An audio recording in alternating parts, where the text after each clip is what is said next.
కనపడి ఏం కావాలి కోరుకోమంటే అప్పుడు కోరుకున్న 3 కోరికలు. ఆ కోరికలు నా గాయాలు నయం కావాలని, తను ఎప్పుడు పిలిస్తే అప్పుడు దేవుడు ప్రత్యక్షం కావాలని, భిక్షగాని రూపంలో కాకుండా నిజ రూపంలో దేవుని దర్శనం కల్పించమని ఆ మహానుభావుడు ఆ రోజు కోరుకోవడం జరిగింది. అక్కడి నుంచి మీరు చూస్తే ఇంకా తిరుగులేదా అని చరిత్రకి. ముందు ఏదైతే పేరు మీరు చూశారు, తిమ్మప్ప నాయకుడు కనకదాసుగా ఈరోజు మనం అందరూ స్మరించుకుంటున్నామంటే, పూజలు చేస్తున్నామంటే, దేవాలయాలు కట్టామంటే దానికి కారణం ఆయన చూపించిన మహత్యం, ఆయన చూపించిన స్ఫూర్తి. ఇదే కాకుండా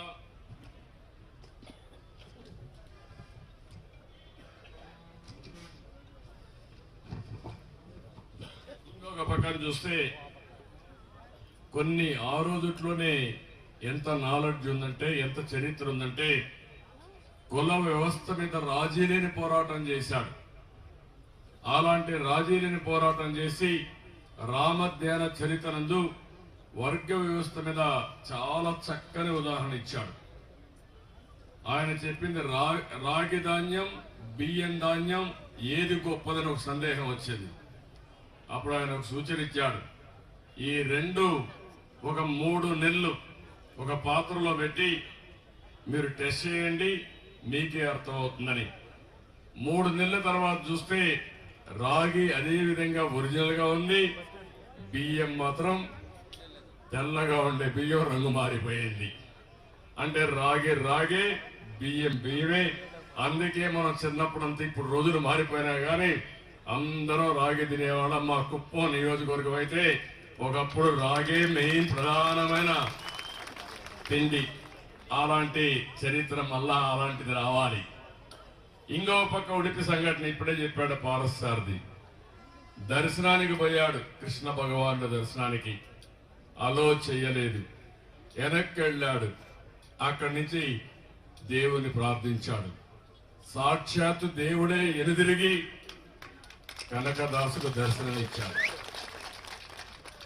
అంటే అక్కడి నుంచి ఒక కిటికీ ఏర్పాటు చేసి కనకదాస కిటికీగా ఈరోజు ఉడిపి శ్రీకృష్ణ భగవాన్ టెంపుల్లో ఉందంటే అది మనందరికీ ఒక ఉదాహరణ, ఒక మహత్యానికి ఇది ఒక సాక్ష్యం. రెండో తిరుమల తిరుపతి దేవస్థానం. ఆయన భక్తుడు చివరి రోజుల్లో అక్కడే ఎక్కువ సమయం గడిపాడు. అక్కడికి వెళ్ళి దర్శనానికి వెళ్ళాడు. దర్శనానికి అలో చేయలా. అక్కడి నుంచి అదైనా పర్వాలేదు, ఆయన మీద తప్పుడు కేసులు పెట్టి జైల్లో పెట్టారు. అప్పుడు సాక్షాత్తు వెంకటేశ్వర స్వామి ఆ మహంతి కలలో వచ్చి నా భక్తుడిని దర్శనం చేయించి క్షమాపణ చెప్పమనే పరిస్థితికి వచ్చారు. ఆ మహంతి పోయి ఆయన తీసుకొచ్చి దర్శనం చేయించారు.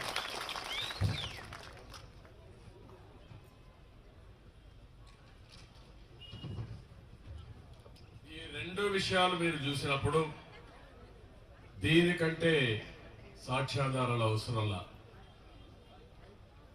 ఒక వెంకటేశ్వర స్వామి కలియుగ దేవుడు, శ్రీకృష్ణ భగవానుడు ఇద్దరు కూడా కనికరించి ఆయనకు దర్శనమిచ్చే పరిస్థితి వచ్చారంటే అది గొప్ప విషయం. కానీ ఈరోజు ఇక్కడంతా కురవ కులస్తులు సమావేశమయ్యాం. ఇప్పుడే నేను చూశాను ఎంత సునాయాసంగా దేవుణ్ణి ఒకసారి ఆలోచించుకుని తలపైన కొబ్బరికాయలు కొడతా ఉంటే ఆనందంగా స్వాగతించే పరిస్థితికి వచ్చారు. ఇది ఏ సైన్స్ కూడా చెప్పలేదు. ఈరోజు ఎవరన్నా కానీ కొబ్బరి తీసుకొని నిద్ర కొడతా ఉంటే భయపడిపోయి గుండె ఆగిపోతుంది. అవునా కాదా? అలాంటిది ఒక కొబ్బరికాయ కాదు, కంటిన్యూగా 10 కాయలు కొడతా ఉంటే ఏమీ లెక్క పెట్టుకోకుండా దేవుణ్ణి తలుచుకుని సంకల్పంతో అసలు కనకదాసే వాళ్ళకు పూనకం వచ్చి అది భరించే శక్తి వచ్చిందంటే అది యొక్క కనకదాసు మహత్యం అని చెప్పి కూడా నేను మీ అందరికీ తెలియజేస్తున్నా. ఇది గొప్ప వరం. అలాంటి వరాన్ని ఇచ్చినట్టు కనకదాసుని మనం అందరం కూడా స్మరించుకోవాలి. మీ దేవతను కూడా మనం స్మరించుకోవాల్సిన అవసరం ఉంది. ఇప్పుడే మా తమ్ముడు ఒక మాట చెప్పాడు. ఒకప్పుడు కురబా అంటే మనం ముఖ్యంగా చేసే పని గొర్రెలు వేపుకోవడం, రెండవది కంబళ్ళు తయారు చేయడం. అందుకే ఇప్పుడు కూడా నాకు వస్తారే కంబళ్ళి ముందు ఇచ్చారు. అంటే గుర్తుగా ఎప్పుడు కూడా ఒకటి గుర్తుపెట్టుకోవాలి, మనందరం మన నాగరికతను మరిచిపోతే మన మనుషులం కాదు. అయితే మన నాగరికతను గుర్తుపెట్టుకొని భవిష్యత్తు కోసం ఆలోచించి ఈరోజు ముందుకు పోవాల్సిన అవసరం. అదే తమ్ముడు చెప్పాడు, ఐటీని ప్రమోట్ చేస్తే ఈరోజు కురబ కులస్తుల్లో కూడా చాలా మంది ఐటీ చేసుకొని ప్రపంచంలోనే బ్రహ్మాండంగా డబ్బులు సంపాదించే పరిస్థితికి వచ్చారో అది నేను ఈ కులస్తులందరికీ ఒకరికి కాదు, ఈరోజు మొత్తం తెలుగు జాతికి నేను ఇచ్చినటువంటి పెద్ద వెపనది. నాలెడ్జ్ ఎకానమీలో ఇన్ఫర్మేషన్ టెక్నాలజీ అనేది ఇప్పుడు మిమ్మల్ని చూస్తున్నా. సెల్ ఫోన్ పెట్టుకుని మా చెల్లెమ్మలైతే శుభ్రంగా నా మీటింగ్ మొత్తం రికార్డ్ చేస్తున్నారు, లైవ్ కూడా బ్రాడ్కాస్ట్ చేసేస్తున్నారు. అవసరం ఇంట్లో కూర్చున్న వాళ్ళ కుటుంబ సభ్యులకి, స్నేహితులకి